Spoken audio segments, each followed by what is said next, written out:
Hi, everybody. I think we still have some people coming on in, but I know we also have a lot of people logging in remotely from our different clinics, so we're going to get started. I don't know everyone here all the time, so just real quick, I'm Mike Friedman, Director of Strategic Programming and part of the Education Leadership for PM&R.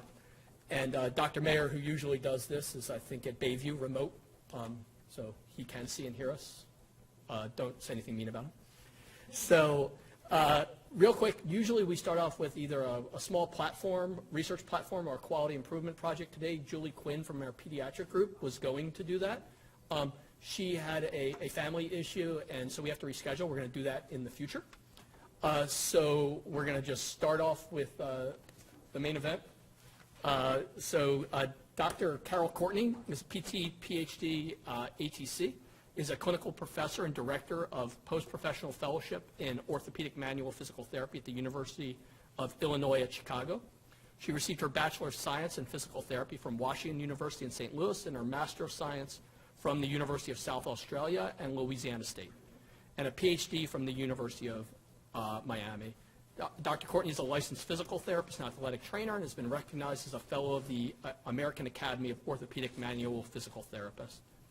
Dr. Courtney has clinical expertise in the management of chronic musculoskeletal pain and sports injury. Her research investigates the effects of knee joint injury and osteoarthritis on pain processing and joint function, as well as modulation of pain mechanisms through manual therapy interventions.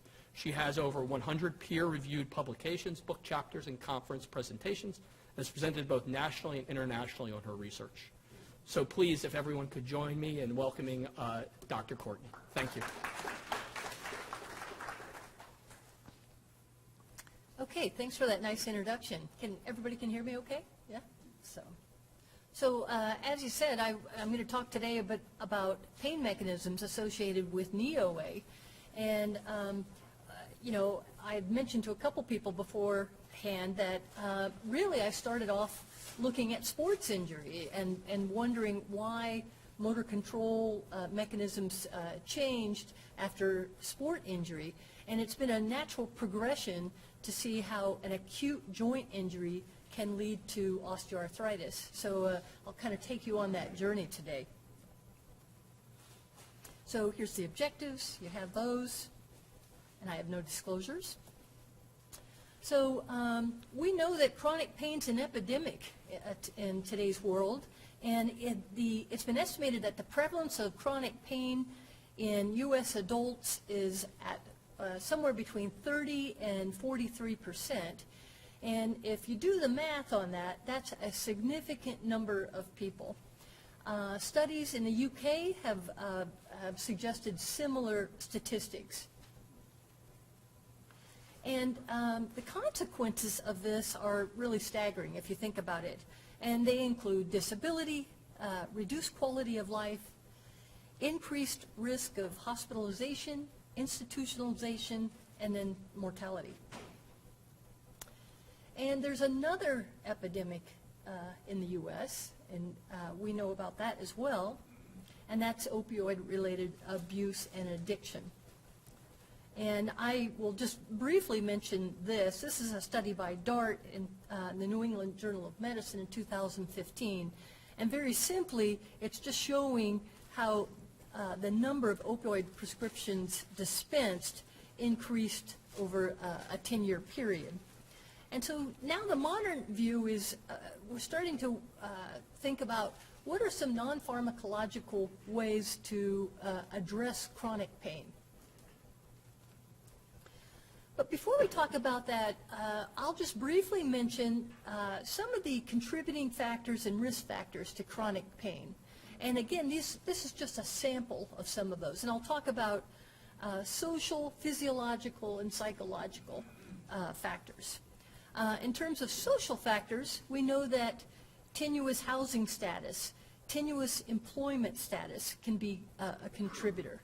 And in fact, in some of the groups I've worked with at the U of I, on the team will be someone like a lawyer who's helping to make sure that the person has housing. So we don't often think of that as one of the team members to treat chronic pain, but having housing can be really, really key. Also are low family income, low educational levels, social isolation and recent divorce, separation or death of a spouse. And then a big factor is physical or sexual abuse. And the studies suggest that this can be a major factor in chronic pain. However, clinically, we often don't screen for that because we may be uncomfortable with that question. But again, if that factor's there, that may be something that needs to be addressed.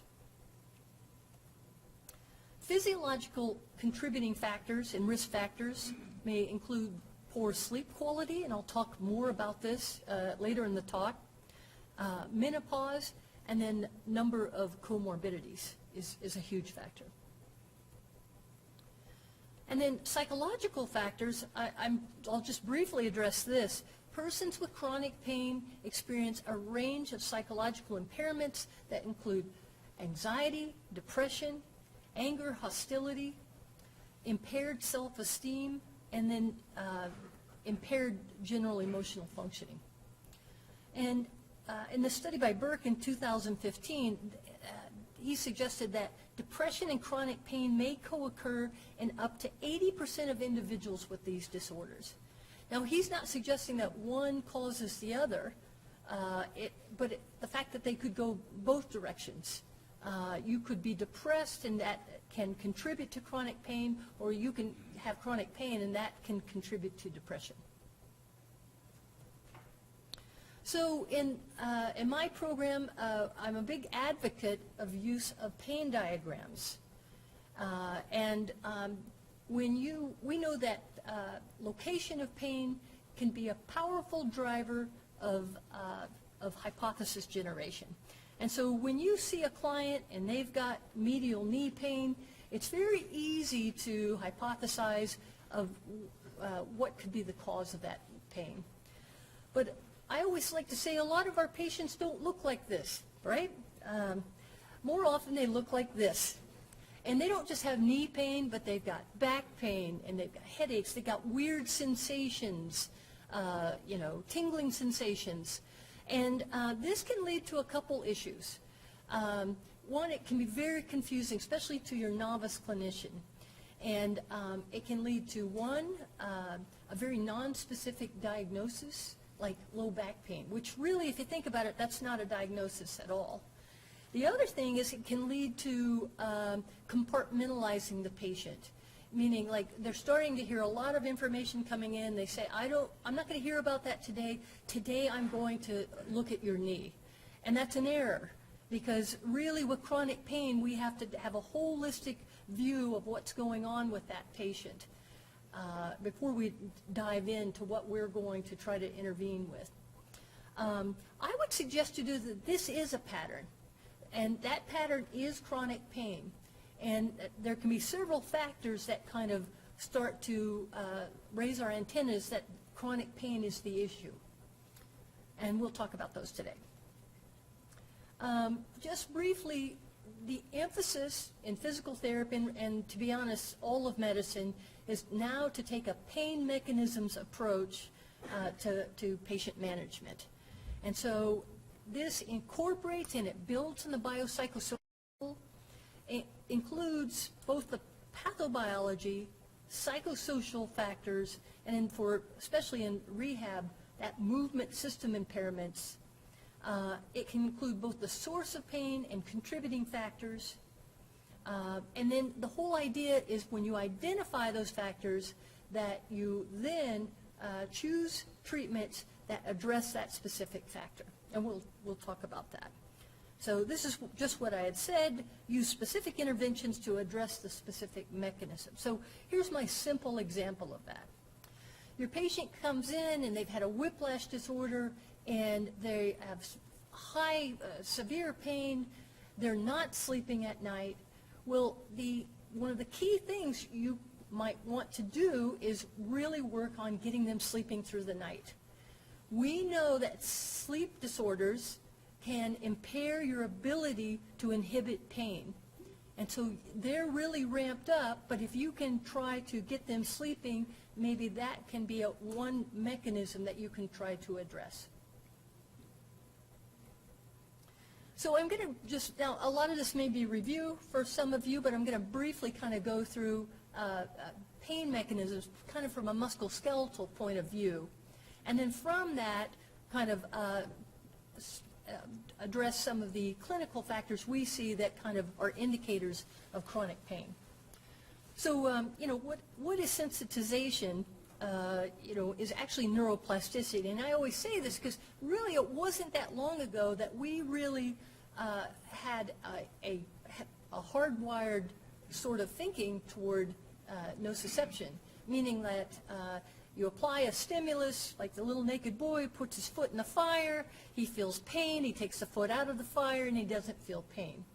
But what we've learned really is that the nervous system can learn, so that the next time the nervous system experiences that stimulus, they, figuratively says, I know this stimulus, and I know the answer, and that's pain. And so they experience pain more readily.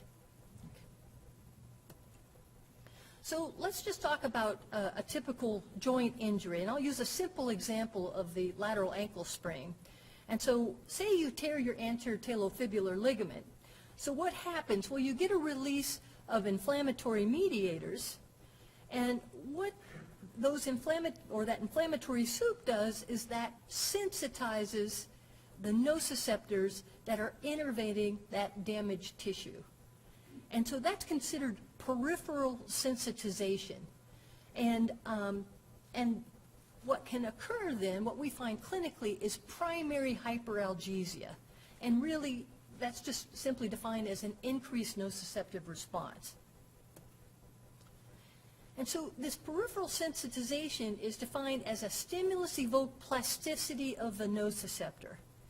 And when these inflammatory mediators bind to that receptor, it'll cause a decreased threshold to elicit a response, and then an increased excitability of that primary afferent. And so I would suggest to you, clinically, we're often looking for primary hyperalgesia. We often overpressure and say, is that painful? Or we twist that ankle or perform tests. We're looking for primary hyperalgesia.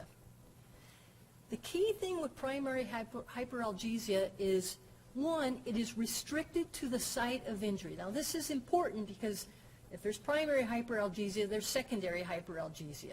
So this is the pain you feel right where the anterior talofibular ligament is.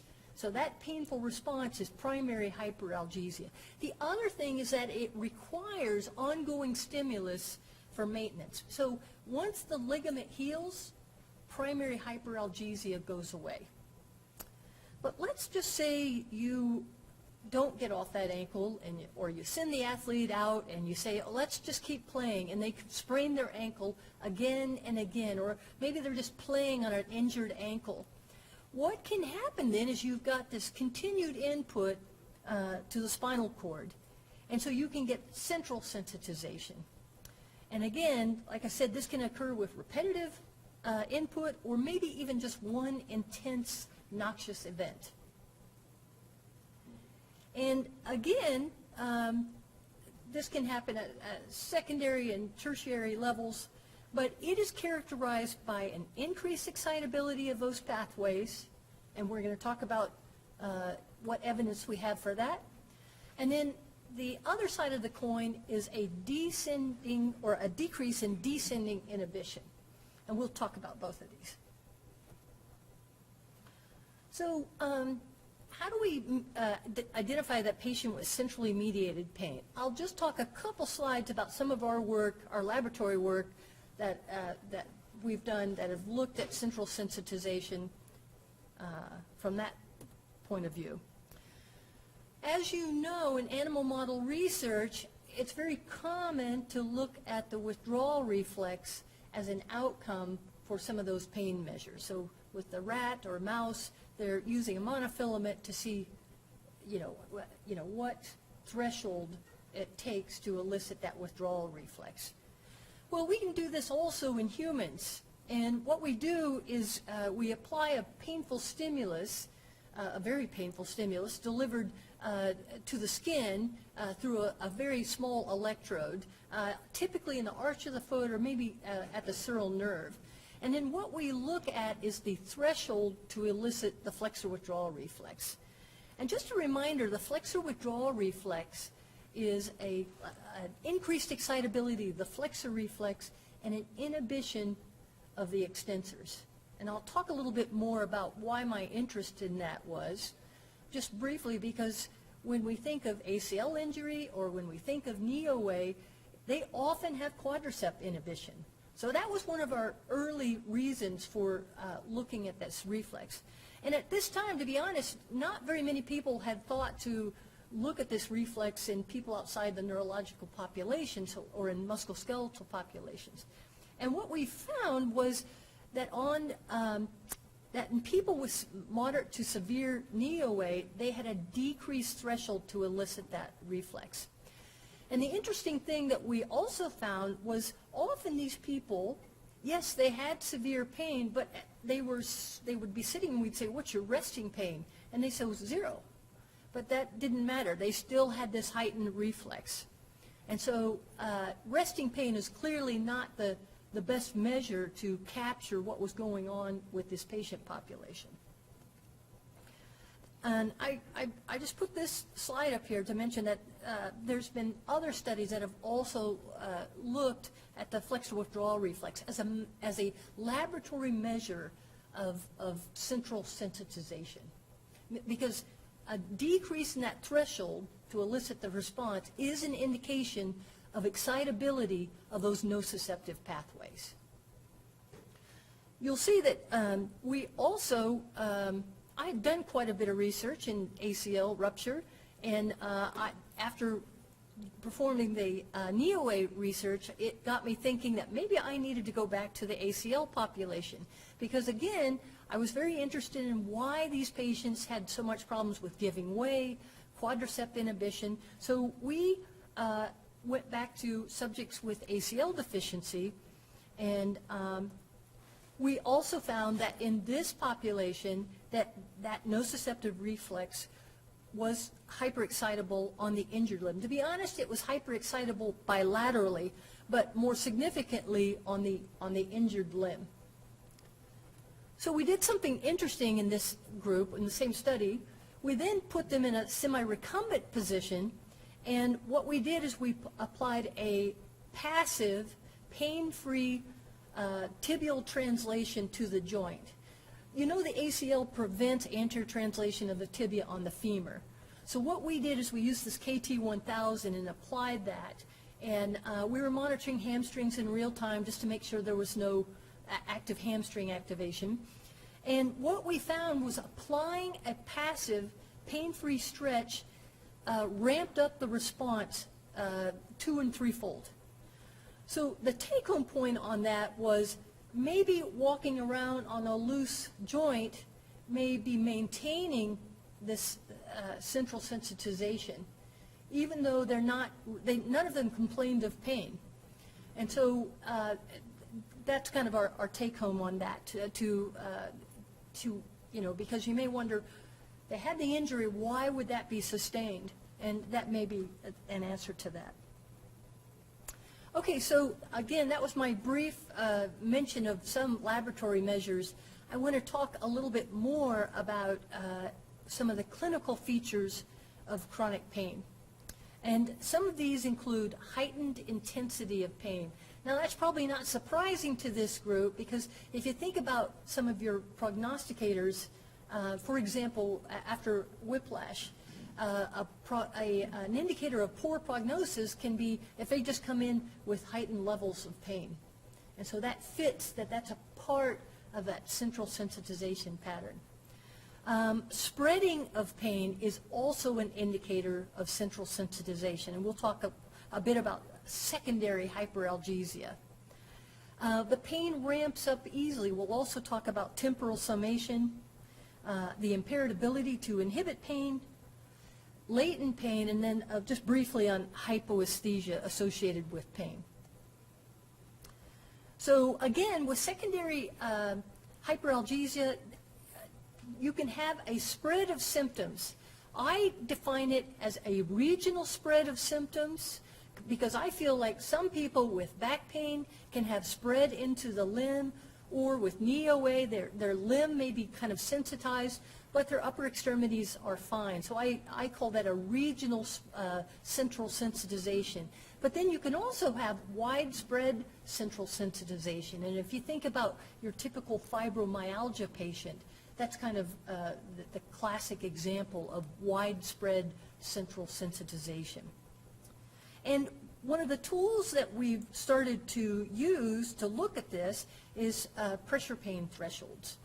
Is anyone using that in their clinical practice now, using algometry? A couple people, yeah. And so we're starting to see that a little more and more in the clinic.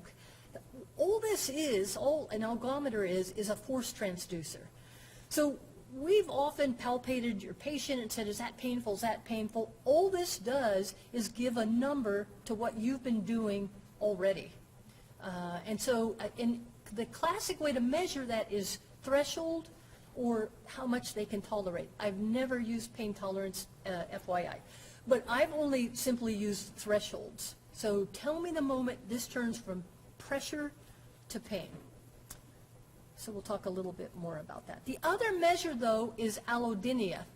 Allodynia is defined as pain with a non-noxious stimulus.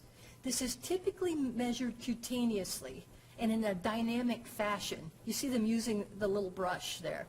And what we found is that mostly happens in the area of most pain. And so the thinking is that if there's not been any skin damage, stimulating receptors, cutaneous receptors with a brush should not be painful. If that is painful, that's often an indication of central sensitization. All right, I always throw this slide in because, just to talk a little bit more about secondary hyperalgesia. Imagine if you're baking cookies and you burn your hand.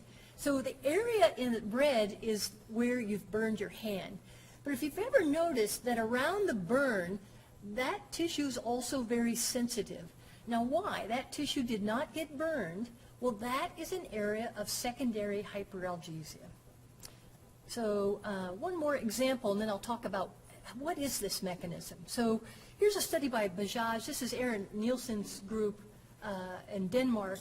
And what they did is they took a group of people with knee OA and they compared it to a control group. And what they did is they injected the TA muscle with hypertonic saline. And so what you see is in the first,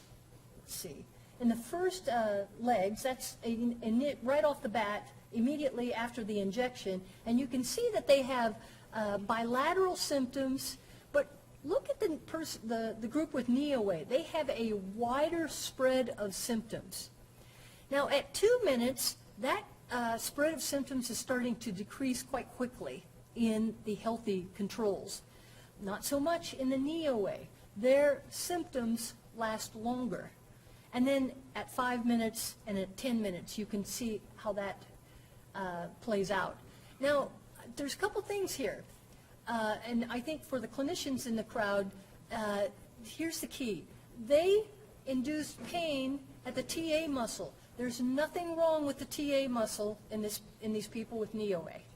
So they induced pain at a site, not at the knee, but yet you can still see they get this widespread pain that occurs with that.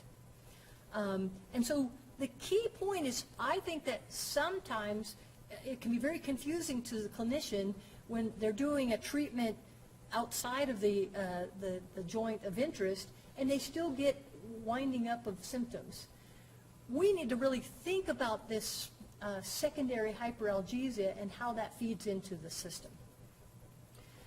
So what is that mechanism behind that? Well, it's called heterosynaptic facilitation.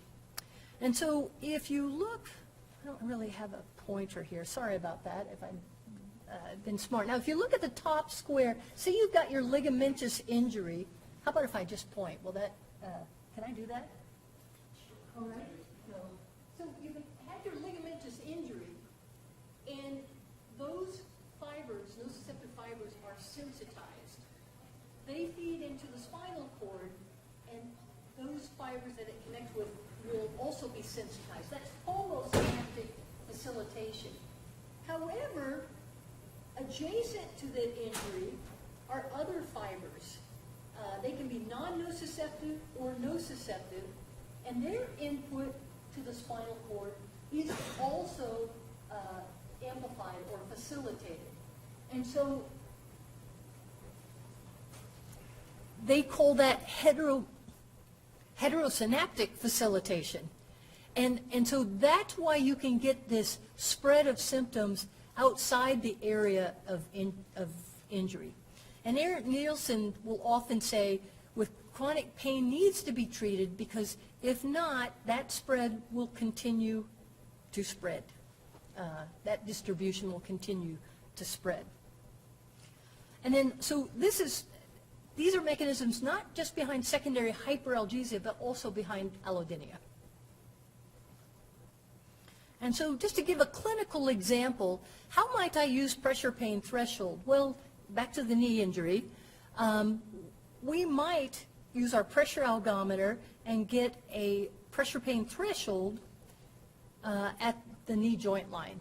And then we would compare that to the opposite limb, or maybe to healthy controls.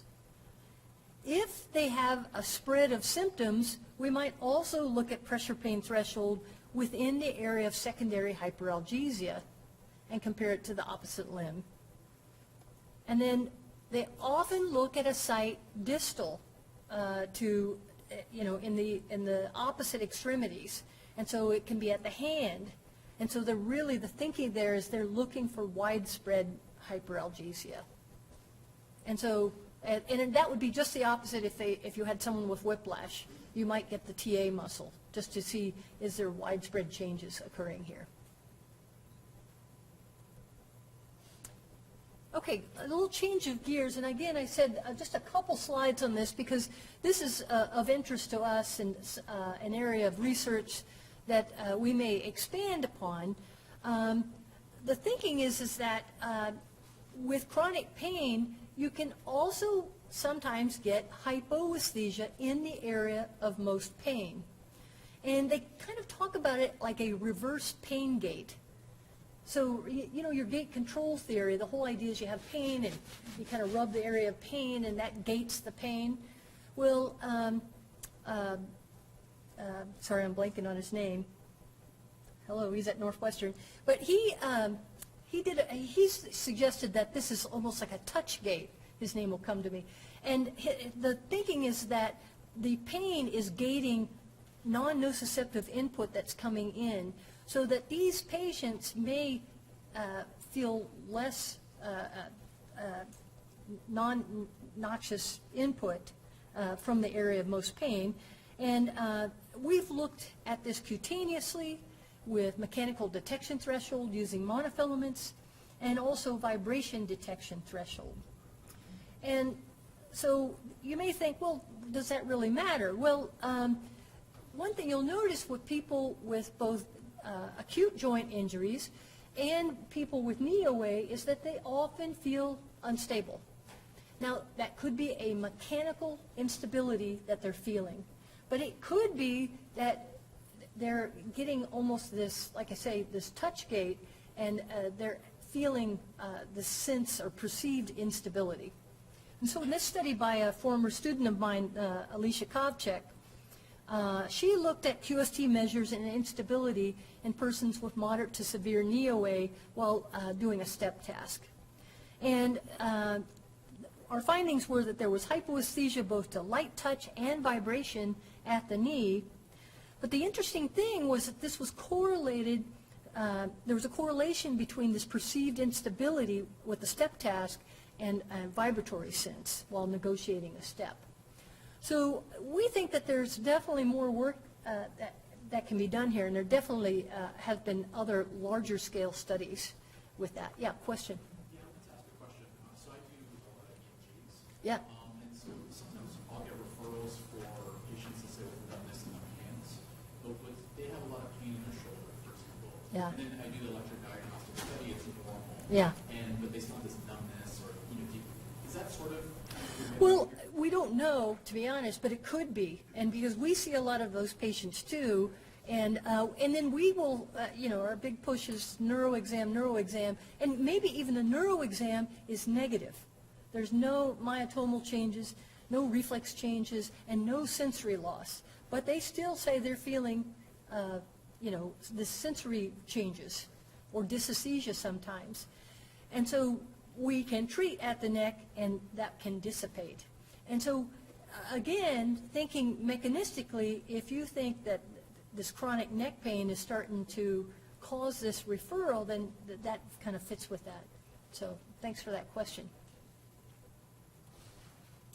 Okay, a lot of people would argue that the measures I've talked about so far are static measures, meaning that the person is lying there statically and you're finding where the deficit is.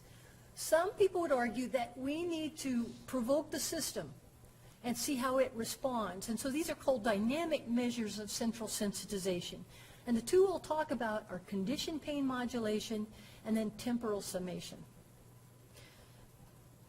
And so I like this quote by Wilder Smith. He said, "These inhibitory mechanisms, these are our body's adaptation of incoming nociceptive information to momentary as well as long-term circumstances and needs." The key factor with that is that it's a dynamic process, and that in a couple ways. It's dynamic in that your body needs to respond to a painful input, and it's also dynamic in that it's not always functioning perfectly. Say you've got a student that's been studying for 3 days for exams, and they say, "Oh, I just hurt all over." That is an impairment of their descending pain inhibition. Or if you've got the flu and you ache all over, same sort of thing. And like I've mentioned several times, there's definitely evidence that impaired inhibition is related to sleep impairment. And so we have ways of measuring this, and this is through condition pain modulation. So what we do is we get baseline measures, and one measure that we've used is pressure pain threshold. So we might look at the knee joint line, and they can take 10 pounds of pressure before it feels like pain. What we then have them do is put a distal body part, and if it's a knee, we put their hand in ice water. Or they'll sometimes put a painful blood pressure cuff on them. One thing you've noticed that all my studies are painful, FYI.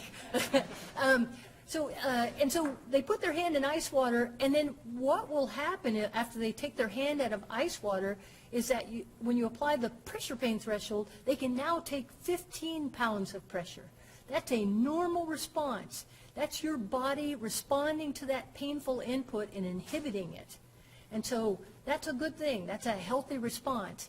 But what we find with certain painful populations, knee OA, hip OA, chronic patellofemoral pain, some studies with fibromyalgia, that these persons don't inhibit pain. In fact, their pressure pain thresholds will often go down.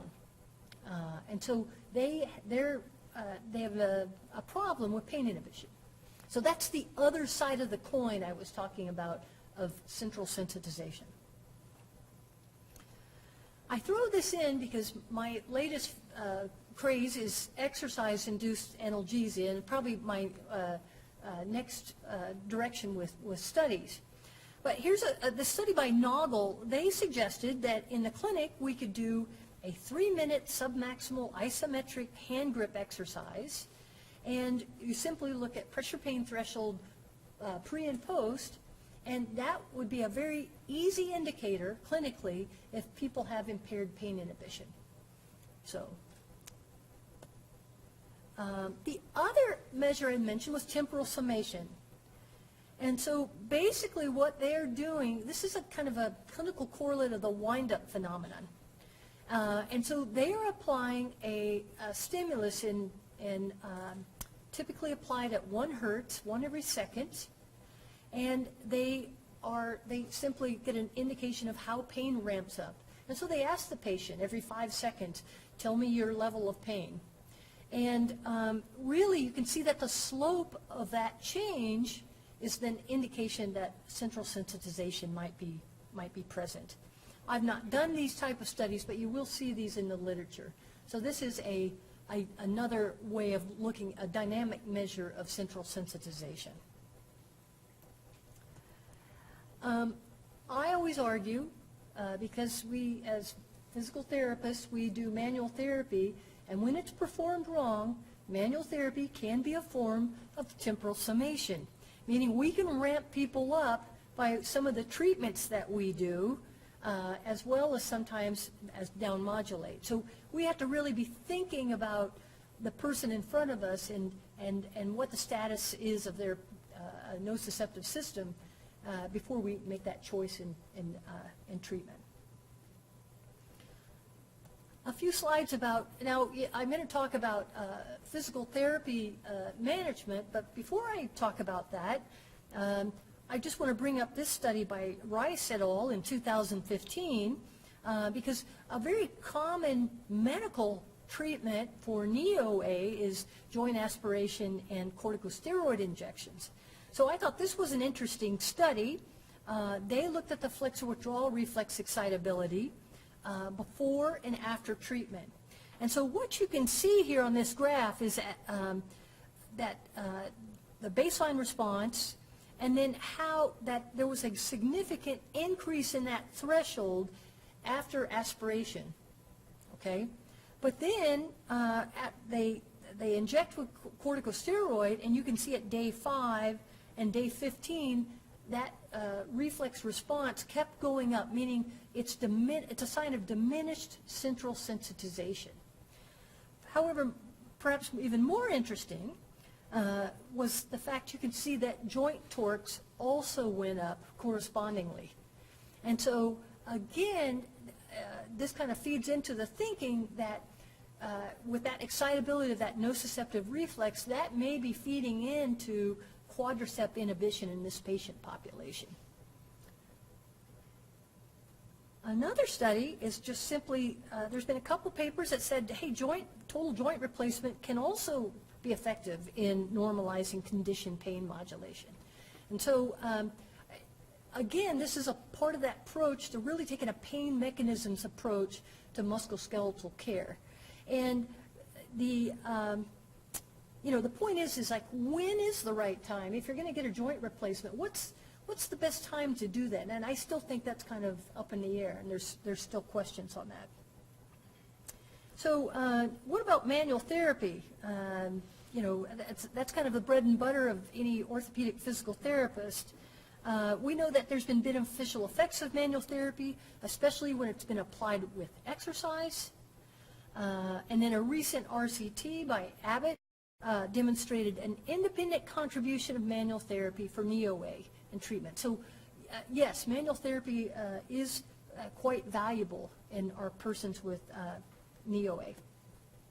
And so here's a study that we followed up with, and we got baseline responses of that nociceptive reflex, and then we applied an oscillatory, non-painful manual therapy technique.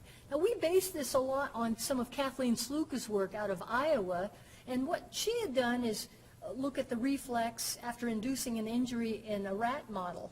And then they took the little rat's knee and they mobilized the knee for about 9 minutes, and then they looked at the reflex again. And I said, well, if they can do that with a rat, I think we can do that with some people. And so we followed up as well, and we also found a decrease in that excitability of that reflex, which is an indication of a decreased central sensitization. And again, you've got to understand our history. A lot of people thought this was hoodoo, or voodoo, I guess is a better word, and like, what are you doing? And we were trying to say, hey, there is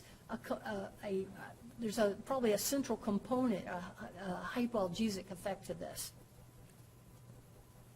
And then in a more recent study, we also looked at the effect of joint mobilization on conditioned pain modulation. Because remember, because we were able to decrease the excitability of that reflex, that still doesn't tell us what happened.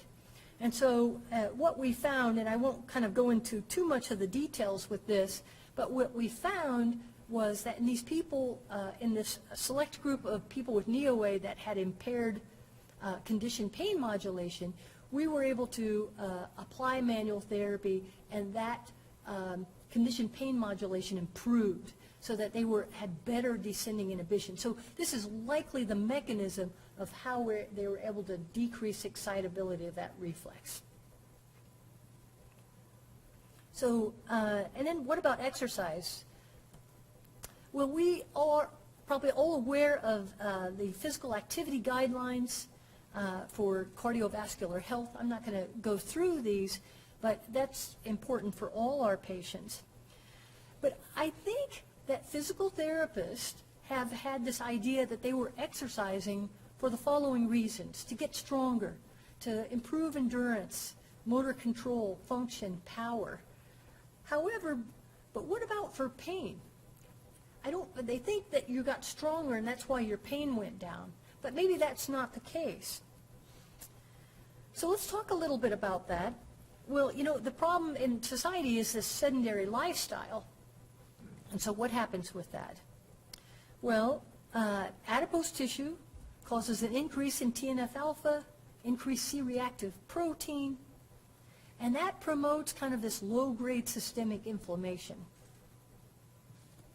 On the other hand, we know that regular, and this is the take-home point of the lecture, if you will, regular physical activity prevents development of chronic muscle pain and exercise-induced muscle pain.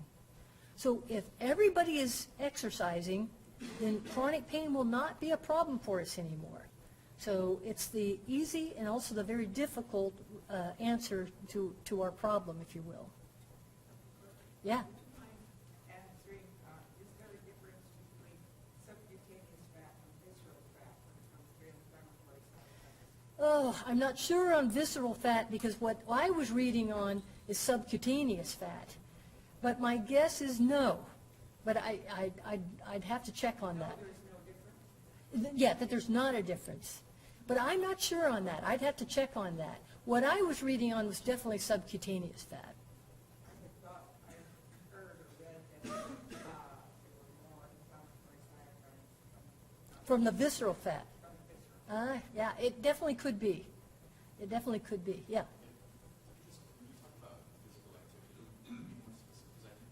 Yes, that's the next slide. So good point. So, our next couple slides. I'm a couple slides from there.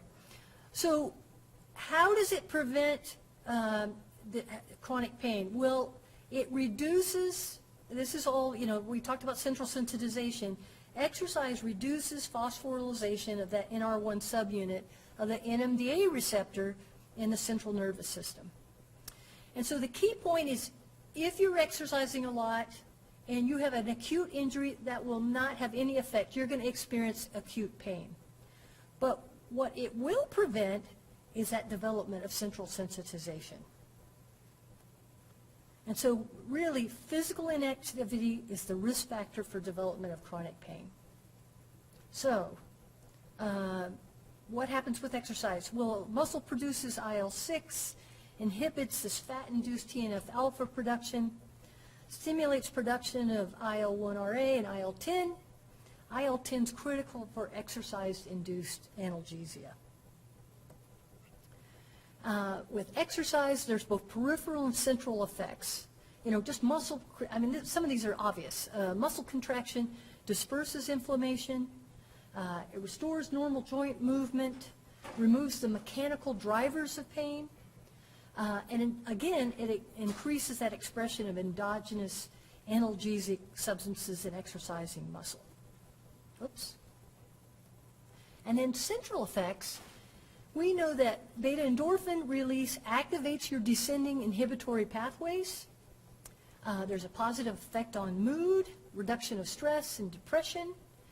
But there's also non-opioid mechanisms. There's serotonergic inhibition. And then this Dietrich and McDaniel article, they kind of talk about endocannabinoid release.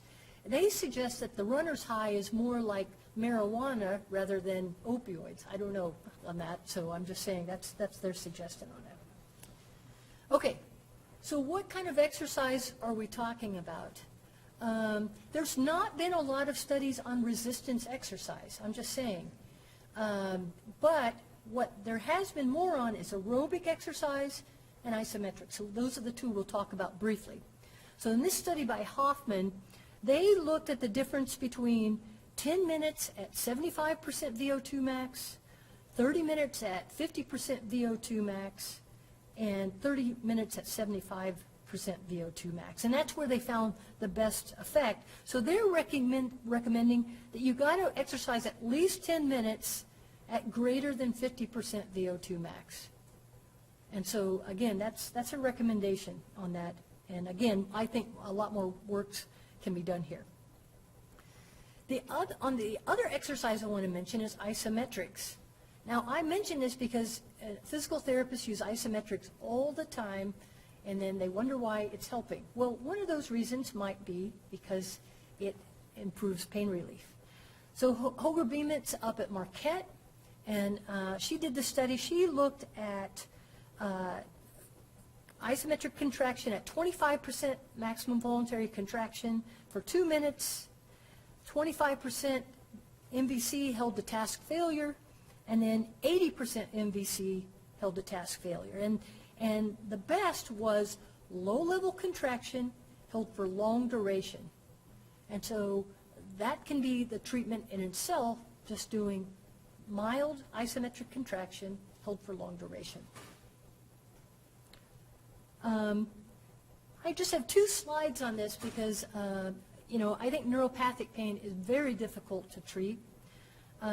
There's been several studies on aerobic exercise in an animal model, and they have shown the prevention of centrally mediated pain, both with treadmill exercise, also with swimming.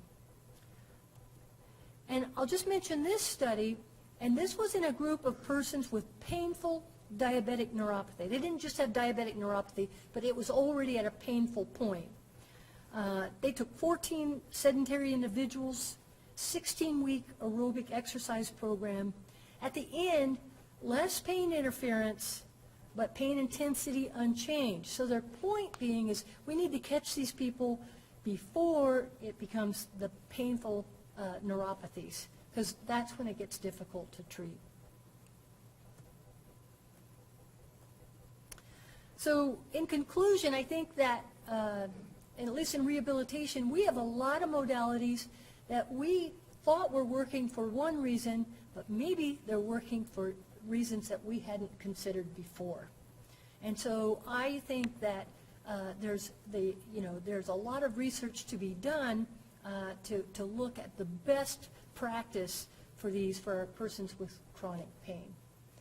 And then the last thing I'll mention is with IASP, they have put out, I'm an educator, so, we need to advocate for these educational guidelines in our educational system. So these guidelines are out there, and I know at least in physical therapy that that's coming to the floor at our national meeting, that we accept those for all DPT education, because all physical therapists need to be kind of rethinking and all physical therapists and all medical practitioners need to kind of be rethinking how we approach chronic pain.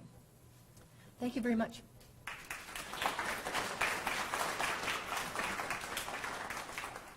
Happy to answer any questions if there's.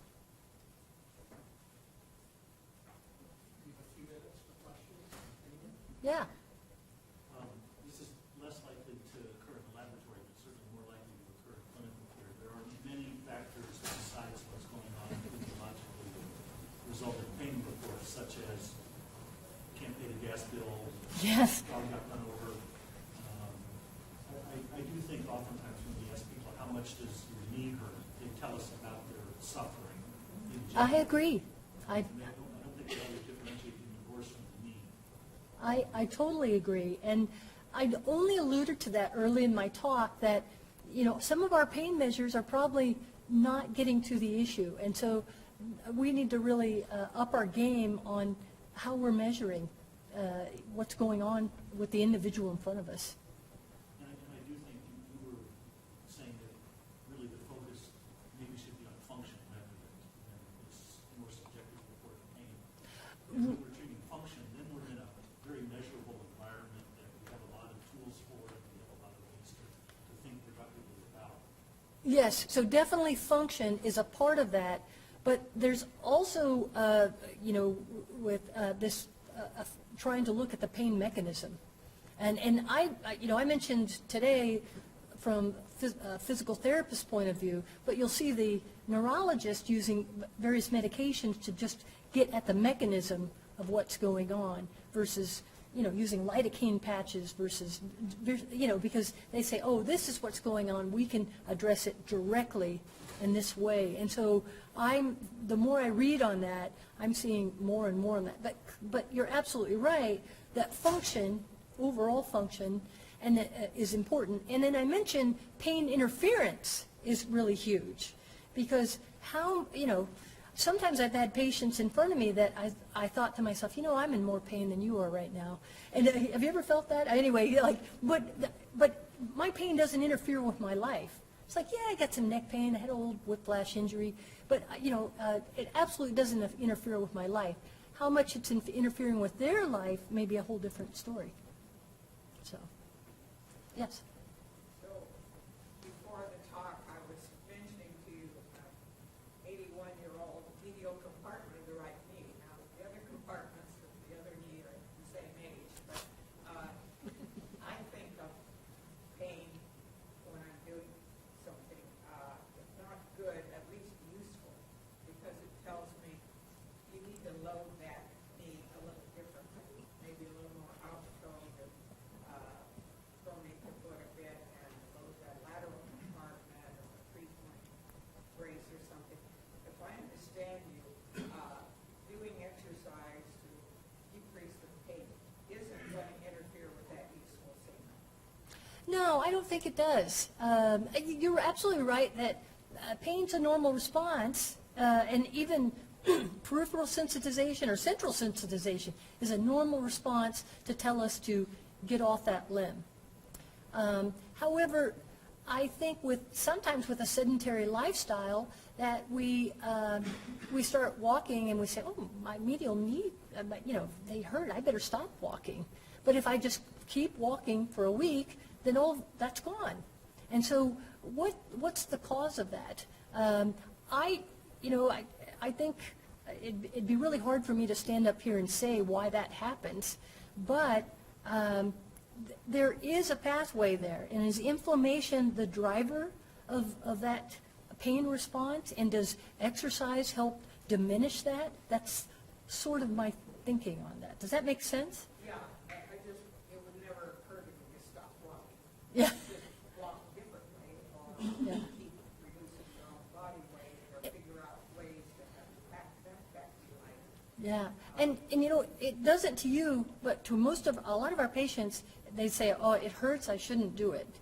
And I think we're kind of to the point where like, no, let's just change, let's back it up and kind of work up slowly. Even with fibromyalgia, which I really haven't talked much today, but there's even evidence with fibromyalgia that if it's done right, exercise can be a valuable treatment. Yeah. So you mentioned kind of the dichotomy there between, I'll call it overuse injury from a certain population versus maybe the sedentary population where it's underuse. And so, and I appreciate your educating, new providers. How are you teaching providers not to apply the same approach to perhaps different patient right. profiles? That sedentary individual versus that overuse, maybe athlete. Well, I still think I'm not to the point where, excuse me, I'm not to the point where I think I'm going to take a whole hands-off approach with chronic pain, and there are clinicians out there that have taken that. I still think I need to know, is there a peripheral driver of this problem? And we kind of talked a little bit about maybe with your back, that maybe that's part of the driver. And is that something that, can you treat that? Or is there a top-down driver? They're afraid of moving. And so someone needs to address their fear of movement or fear of pain. And so we're, again, going back to what you had said, is that you have to look at the whole picture, both a physical exam and everything else, and kind of pick out what's going on here. Or sleep. Sleep's my other big thing, Are they not sleeping? You'd be surprised if you start asking people how they sleep.